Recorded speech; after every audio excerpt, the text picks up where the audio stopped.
હાડો તો ના સર હાડો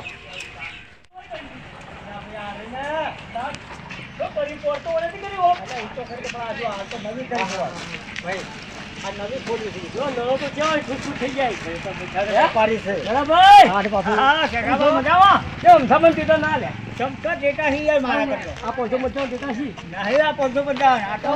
500 ગ્રામનું પેગામ પડી ગયું છે આ દેતા નહીં ના યાર કાવું આ તો મીઠાઈ તમને છે ભરાઈ ગયો હિતાલ ના ભલાક્યો નહીં ખાવાની એવું છે? વસ્તુ છે મારે કને ખાવાનું મીઠાઈ છે હા ચવાણું છે ગોઠિયા છે પાપડી છે તે બધું આઈટમ છે બધું દોત વગર રાખો હે ને બધું સબથી પે હા ગળી ગયો એવું એવું છે હા ગળી ગયો એવું જબરું છે બોલો લેવાનું છે બહાર લેવાનું છે તાર પેલી વેટીમાં હલ ના ના ચોખાગીરી હે યાર ના હોય હોતી યાર અરે હું તો ચોખાગી છે વાપરતો નહીં જો આ રે મારકાના ચોખાગીરી જ રાખું છું. આપણે જેવી જેવી વસ્તુ રાખતા જ નહીં જો હમણાં વેપાર કરવો હોય ને તો ચોખ્ખી વસ્તુ રાખવાની તો લઈ માર્યો. ઘરાક કોઈ લે જ